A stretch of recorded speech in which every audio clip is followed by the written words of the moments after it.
ہم جب رشتہ کرنے لگتے ہیں تو لڑکے والے کو خود کہتے ہیں کہ میں نے کار بھی دینی ہے، لڑکے کی والدہ کو ہم لوگ بالیاں بھی ڈالیں گے. یہ سارے جھوٹ کی بنیادیں خود قائم کرتے ہیں.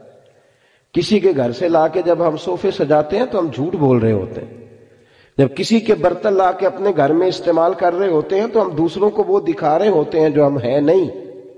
جھوٹ اتنی تیزی سے پھیلا ہے کہ اب کوئی جھوٹ کے معاشرے میں سچ کا پرچار کرنے نکلتا ہے تو لوگ اس پر بھی اعتبار ذرا تھوڑا کرتے ہیں. اس قدر زیادہ عام ہو گیا. اللہ تعالیٰ اب سب کو مدینے کی زیارت نصیب کرے. یار آمین تو کہہ دے. اللہ مدینے لے جائے. حضور کی جالیوں پہ، ریاض الجنہ میں نبی پاک کی جالیوں پہ جو کلمہ لکھا ہے وہ پتہ کیا لکھا ہے؟ لا الہ الا اللہ المالک الحق المبین محمد الرسول اللہ صادق الوعد الامین. یہ کلمہ لکھا ہے آج بھی حضور کی جالیوں پر کہ محمد اللہ کے رسول ہیں جو اپنی بات کے سچے ہیں اور اپنے وعدوں کے پکے ہیں. جو صادق اور امین ہے، کھری بات، سچی بات، دیانتداری کی بات، دو ٹوک. حضور سچ بولتے تھے، سچ کا درس دیتے تھے اور سچ کی حفاظت فرماتے تھے. آخری جملے پہ غور کریں، سچ کی بول کے بتائیے. ہمارے ہاں ویسے ہی کوئی کرامت کسی ہاں سے چھو کے گزر جائے نا، ویسے ہی تو پیر صاحب اپنے کھاتے میں ڈال لیتے ہیں. بہت سارے لوگوں نے غوث پاک کی کرامتیں چھپا کے اپنے کھاتے میں ڈال لی. شوق ہی بڑا ہے، حالانکہ کرامت کوئی کمال تو نہیں، صوفیات اس کو کمال ہی شمار نہیں کرتے. لیکن ایسے ہی کو گزر جائے نا کہیں سے چھو کے تو لوگ اپنے کھاتے میں ڈال لیتے ہیں. کمپنی کی مشہوری کے لیے اسے پیش کرتے ہیں. جڑے محرم راز حقیقت دے او تے راز حقیقت کھول دے نہیں. اے جنہ ویکھیا نہیں او کرن گلاں، جنہ ویکھ لے آؤ تے بول دے ہی نہیں. حضور سچ کی حفاظت کرتے تھے. سچ کی جو روایت آپ کو سنانے لگا ہوں، محدثین جب اس کو نقل کرتے ہیں تو واہ واہ کہہ کے نقل کرتے ہیں. واہ واہ کہہ کے. ایسے بھی ہوتا ہے. پھر میں آپ کے سنجیدہ ذہنوں پر دستک دیتا ہوں، میری بات پہ ملت کے جوان غور کریں. سچ کو محفوظ کرنا. صحیح مسلم میں روایت ہے، اللہ کے محبوب علیہ السلام کے سب سے چھوٹے صاحبزادے جناب ابراہیم علیہ السلام کا وصال ہو گیا. جس دن شہزادے کا وصال ہوا اسی دن سورج گرہن ہو گیا. حضرت انس بن مالک کہتے ہیں کہ وہ شہزادے جب حضور کے بچھڑے تو میں نے حضور کی آنکھوں میں خود آنسو دیکھے اور میں نے عرض کی حضور آپ تو صبر کی تلقین کرتے ہیں. تو محبوب نے فرمایا دل پہ زخم لگا ہے تو آنکھوں میں آنسو آ گئے ہیں، ورنہ میرے دل اور زبان پہ وہی ہے جس میں میرا رب راضی ہے.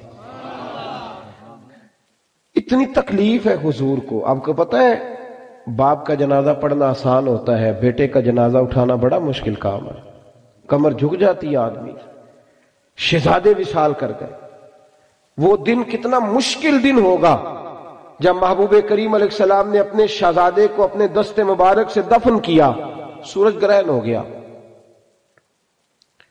جب اسی دن سورج گرہن ہوا تو کچھ لوگوں نے کہا کہ نبی پاک علیہ السلام کے شہزادے کا وصال ہو گیا، اس لیے آج سورج گرہن ہوا ہے. سورج بھی گویا سوگ منا رہا ہے. لوگوں نے کہہ دیا. اب بات بڑی میچ کرتی تھی کہ آج ہی ان کا وصال ہوا ہے اور آج ہی سورج گرہن ہوا ہے. میرے رسول سچ کی حفاظت کرنے والے نبی کریم نے صحابہ کو، دل ٹوٹا ہوا ہے. یہ ٹائم نہیں خطبے دینے کا، یہ وقت نہیں کوئی خاص جلسہ منعقد کرنے کا، پر حضور نے صحابہ سے فرمایا مسجد میں جمع ہو جاؤ.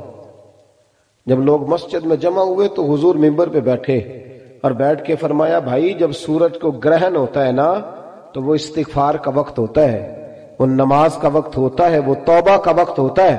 اور محبوب فرمانے لگے یہ سورج گرہن کا کسی کے انتقال سے کوئی تعلق نہیں، کوئی تعلق نہیں، میرے بیٹے کے وصال سے اس کا کوئی تعلق نہیں.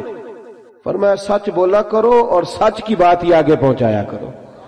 حضور نے خود حفاظت فرمائی اس بات کی کہ کوئی آدمی کوئی ایسی، ہاں تو بھئی حد ہو گئی ہے، تو حد ہو گئی. وہ جب کچھ لوگ مرید کرانے کے لیے بعض لوگوں کو لاتے ہیں تو میں محسوس کرتا ہوں کہ بہت ساری جگہوں پہ لوگ بہت سارے مشائخ کی کرامات بیان کر کے لاتے ہیں. کہتے ہیں جی وہ میں گیا تھا تو بارے نیارے ہی ہو گئے، تو بھی چل. اب وہ بارے نیارے کے چکر میں ہوتا ہے، اس لیے پورے 8 دنوں کے بعد پھر اس کی عقیدت ساری ڈاواں ڈول ہو چکی ہوتی.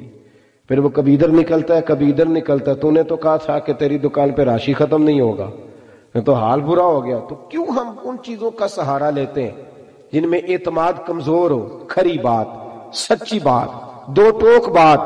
میرے رسول کریم علیہ الصلوۃ والسلام کے سامنے صحابہ کھڑے ہیں، جامع ترمذی میں موجود ہے. عرض کی یا رسول اللہ، مومن بزدل بھی ہوتا ہے؟ مومن بھی ہو بزدل بھی ہو؟ حضور مسکرا پڑے، فرمایا ہوتا ہے. عرض کی یا رسول اللہ، مومن کنجوس بھی ہوتا ہے؟ مومن بھی ہو کنجوس بھی ہو؟ تو حضور نے فرمایا ہوتا ہے. عرض کی یا رسول اللہ، مومن جھوٹا بھی ہوتا ہے؟ فرماتے حضور کی آنکھوں میں روشنی کا رنگ بدل گیا اور کریم محبوب فرمانے لگے مومن سارا کچھ ہو سکتا ہے پر میرا مومن جھوٹا نہیں ہو سکتا. مومن ہو اور جھوٹ بولے، مومن ہو اور غلط بات کرے، مومن ہو اور وہ خلاف واقعہ بول جائے. مومن کبھی جھوٹا، بولیے مومن جھوٹا، ادھر دیکھیں میری طرف، مومن جھوٹا یہ حضور نے فرمایا ہے. اور یہاں حال یہ ہے کہ صرف لوگوں کو، یاروں کو ہنسانے کے لیے لوگ جھوٹ بول رہے، جھوٹی کہانیاں بنا رہے، جھوٹی گپیں، جھوٹے واقعات، داستان سرائی. خدا را سچ بولیں، سچی بات کریں. عارف رومی فرمایا کرتے تھے جھوٹ بول کر جیتنے سے بہتر ہے تو سچ بول کے ہار جا. لوگوں کو تھوڑی دیر تکلیف ہوگی تیرے سچ کی، لیکن پھر تیرا رشتہ تو قائم رہے گا، تیرا اعتماد تو قائم رہے گا. اخلاق حسنہ کا پہلا جو سچ بولنا، کھری بات کرنا، دیانتدار رہنا. کبھی بھی کسی مقام پہ بھی کچھ بھی ہو جائے آپ صاف ستھری بات کریں، دو ٹوک بات کریں. صحیح ستہ میں روایت موجود ہے، حضور صلی اللہ علیہ وسلم جب بدر کے لیے تشریف لے کر کے گئے تو 2 جرنیل قسم کے صحابہ، گھڑ سوار، تیر انداز، پیچھے رہ گئے.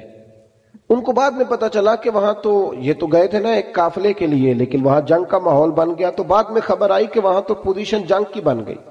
اب یہ دونوں صحابہ دوڑے حضور کے ساتھ جہاد کرنے کے لیے. جب یہ وہاں پہنچے تو پہلی ملاقات ابو جہل سے ہوئی. اس نے گھیر لیا، اس کے سپاہیوں نے سمجھ لیجیے گرفتار کر لیا. کہنے لگے کہاں جا رہے؟ تو انہوں نے کہا حضور کی زیارت کے لیے جا رہے ہیں. جنگی تدبیر بھی ہوتی ہے نا. آپ اگر اپنی تیاریاں کر رہے ہیں، فوج مشقیں کر رہی ہیں، تو ہم دشمن کو تھوڑا بتائیں گے کہ تمہارے لیے کر رہے ہیں. جنگی تدبیر ہے. کہا جی زیارت کے لیے جا رہے ہیں. ابو جہل کہنے لگا وعدہ کرو، میں تمہیں جانتا ہوں تم بڑے زبردست گھوڑ سوار ہو، وعدہ کرو حضور کے ساتھ شامل ہو کے ہمارے مقابلے میں تو نہیں نکلو گے؟ یہ دونوں کہنے لگے ہم وعدہ کرتے ہیں، ہم جنگ نہیں کریں گے، زیارت کریں گے. اب جب وہاں پہنچے نا حضور کی بارگاہ میں تو عرض کرنے لگے یا رسول اللہ صلی اللہ علیہ وسلم، ایک شخص کی یہاں ضرورت ہے، وہ 1000 ہے، ہم 313 ہیں، اور ہیں بھی وہ سارے اسلحے سے لیس، ہمارے پاس عددی اکثریت بھی کم ہے، اسلحہ بھی تھوڑا ہے. یا رسول اللہ صلی اللہ علیہ وسلم، جب ہم آ رہے تھے تو ابو جہل ملا تھا رستے میں، اس نے ہمیں روک لیا، روک کر کے کہنے لگا کہ تم جنگ لڑنے جا رہے ہو. تو حضور ہم نے کہا نہیں، ہم تو زیارت کے لیے جا رہے ہیں، ملاقات کے لیے جا رہے ہیں. اور حضور یہ تو جنگی تدبیر تھی، جب میں بات کرتا ہوں تو اپنے لفظوں میں کرتا ہوں نا، اور جب آپ بات کرتے ہیں تو اپنے لفظوں میں. اپنے لفظوں میں حضور ہم نے کوئی رکنا تھوڑی ہے، ہم تو آئے ہیں جہاد کی نیت سے، وہ تو ہم نے جنگی تدبیر کی. اس کو یہ کہا، کہتے ہم نے اپنے لفظوں میں بات کی پر حضور خاموش رہے. عرض کی یا رسول اللہ کچھ فرمایا نہیں. تو نبی پاک کہنے لگے نہیں بھئی تم نہیں جنگ لڑ سکتے. اللہ کرے آپ کو سمجھ آئے. کہا آپ نہیں جنگ لڑ سکتے. یا رسول اللہ کیوں؟ فرمایا تم وعدہ کر کے آئے ہو. اور کنز المال میں یہ جملے موجود ہیں.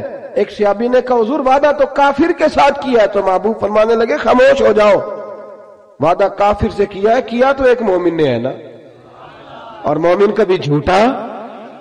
دیکھیں نا عجیب چکر ہے نا. مومن کہتا ہے جی نہیں جی مجھے یہ سودا جی پڑتا ہی 10,000 میں ہے، اور پھر 4,500 کا بیچ دیتا ہے. بھئی آپ کل تو کچھ اور کہہ رہے تھے، آج آپ کچھ اور کہہ رہے. مومن ہو جھوٹ بولے، غلط بات کرے، دروغ گوئی سے مظاہرہ کرے.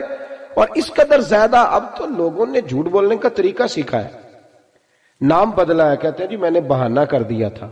اور بھئی تو صاف کہہ میں نے جھوٹ بولا تھا، تو صاف بات کر. جھوٹ سکھایا جاتا ہے، ٹریننگ ہوتی ہے. صبح جب سیل مینوں کو ٹرین کیا جاتا ہے تو مالک بتاتا ہے تم نے آنے والے کو شیشے میں کیسے اتارنا ہے. یاد رکھو میرے رسول کریم علیہ السلام کے جملے حقیقتوں کے قریب حضور نے فرمایا میں یہ نہیں کہتا کہ تم جھوٹ بول کے مال بیچو گے تو تمہارا مال نہیں بکے گا، یہ نہیں کہتا. فرمایا جھوٹ بول کے مال بیچو گے تو مال تو بک جائے گا. توجہ کرے میری بات پہ کیا عرض کر رہا ہوں. حضور فرمانے لگے جھوٹ بول کے بیچو گے بک جائے گا مال، مال بکے گا پر اس میں برکت نہیں رہے گی. اس میں برکت بھائی اب تو یہ حال ہو گیا ہے کہ لوگ کہتے ہیں جھوٹ کے بغیر کام ہی نہیں چلتا.